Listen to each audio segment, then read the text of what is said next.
Hello friends, तो आपका स्वागत है आपके अपने यूट्यूब चैनल वर्टेक्स ग्रुप में। और जो हमारा सेशन चल रहा था अबाउट द इंडियन पॉलिटी का,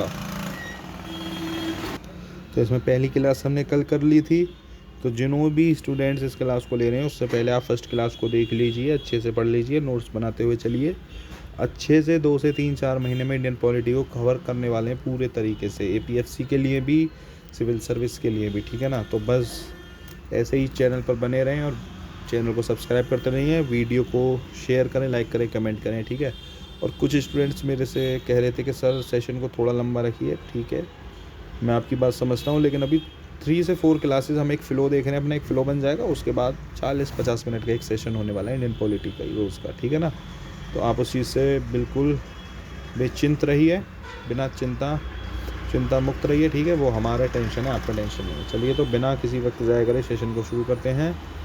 सो special batch for UPSC, PFO, APFC and civil services aspirants, class 2, charter act of 1833। अभी तक हमने चार्टर एक्ट 1813 का पढ़ लिया और 1793 का पढ़ लिया। अब हम पढ़ने वाले हैं चार्टर एक्ट 1833 वाला। इसमें क्या गया है? It made the governor general of Bengal as the governor general of India and vested in him all civil and military powers. अब गवर्नर जनरल ऑफ बंगाल को इस चार्टर एक्ट के बाद क्या कहने जाने लगा है? Governor general of India. और उन्हीं में सारी पावर्स, यानी सारी सिविल यानी पॉपुलेशन की नॉर्मल पीपल और मिलिट्री पावर सारी उन्हीं में ही वेस्ट कर दी गई, सारी उन्हीं में अब शक्ति हो गई इन चीज़ों से इनको पावर में रखने की। Lord William Bentinck was the first governor general of Bengal. अब Lord William Bentinck first governor general of India, first governor general of India रहे लॉर्ड विलियम बेंटिक हमारे इसी सिलसिले में। ठीक है? It deprived the governor of Bombay and Madras of their legislative powers. अब क्या हुआ? गवर्नर ऑफ बॉम्बे और मद्रास के गवर्नर से उनकी पावर्स छीन ली गई। ठीक है? और उसके बाद the laws made under the previous acts were called as regulations, while laws made under this act were called as act. अब पहले के जो चार्टर एक्ट थे या जितने भी एक्ट थे, अमेंडिंग एक्ट, ये भी, उसमें जो एक्ट बनते थे, लॉज बनती थी, उनको हम कहते थे रेगुलेशन। लेकिन अब जो इस एक्ट के अंदर लॉज बनी उन्हें कहा जाने लगा acts. It ended the activities of the East India Company as a commercial body which became a purely administrative body. अब क्या, ईस्ट इंडिया कंपनी अब तक क्या थी? कमर्शियल बॉडी थी, लेकिन अब उसको क्या दर्जा दे दिया गया? एक प्योरली एडमिनिस्ट्रेटिव बॉडी का। उसके अलावा the charter act of 1833 attempted to introduce a system of open competition for selection of civil servants and stated that the Indian should not be debarred from holding any place. देखिए, civil services 1833 के charter act के बाद ही इसको पास किया गया। उसमें ये कहा गया कि अब भारत के लोगों के लिए भी इसके रास्ते खुल गए हैं और भारत को भी अच्छी या ऊंचे पदों पर जाने से अब नहीं रोका जा सकता। Indian should not be debarred from holding any place. ठीक है? अब आता है इसके बाद हमारा चार्टर एक्ट ऑफ 1853।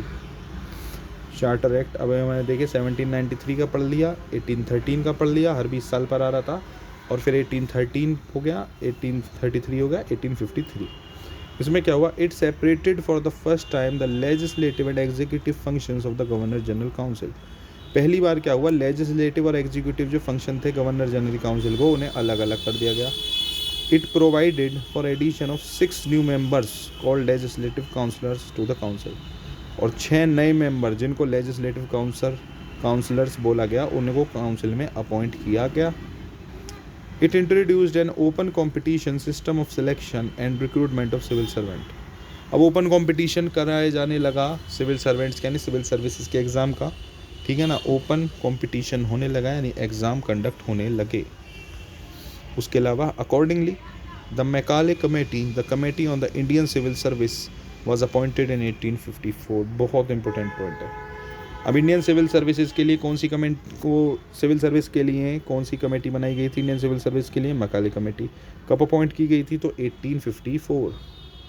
उसके अलावा it extended the companies rule and allowed it to retain the possession of Indian territories on trust for the British Crown. अब कंपनी का रूल एक्सटेंड कर दिया गया और इंडियन टेरिटरीज़ को उसके पोजेशन में जैसे थी ऐसे ही बरकरार रखा गया। उसके अलावा it introduced for the first time local representation in the Indian central legislative council.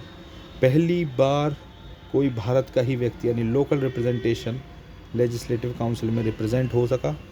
Of the 6 new legislative members of the Governor General Council, 4 members were appointed by the local provincial governments of Madras, Bombay, Bengal and Agra. 6 जो नए legislative members थे उनमें से 4 member को कौन appoint करता? जो provincial government थी मद्रास की, बॉम्बे की, बंगाल एंड आगरा की। तो आज का देखिए सेशन छोटा क्यों है, क्योंकि अब हमने कंपनी रूल फिनिश कर लिया है। द कंपनी रूल जो हम पढ़ रहे थे वो हमने फिनिश कर लिया है। तो अब आगे हमें पढ़ना है क्राउन रूल। तो क्राउन रूल पढ़ना है तो इसलिए मैंने सोचा कि क्राउन रूल को नए सिरे से स्टार्ट करेंगे, तो कल इसको अच्छे से स्टार्ट करेंगे। छोटा है, 6-7-8 मिनट का सेशन है, लेकिन कोई नहीं, कंपनी रूल हमने फिनिश कर लिया। अब आगे हम पढ़ेंगे क्राउन रूल। तो क्राउन रूल को मैंने सोचा कि आगे कल से ही स्टार्ट करेंगे, वो ज़्यादा बेटर रहेगा बजाय आज के। तो चलिए, यही था इस वीडियो में। उम्मीद करता हूँ वीडियो अच्छी लगी होगी। तो प्लीज़ यार चैनल को सब्सक्राइब करते रहिए। जैसा आपने हमारे इस बैच को प्यार दिया है, कल के ही वीडियो मैंने देखा, इसी तरीके से शावर करते रहिए और मिलते हैं नेक्स्ट वीडियो में। तब तक के लिए thank you, have a nice day.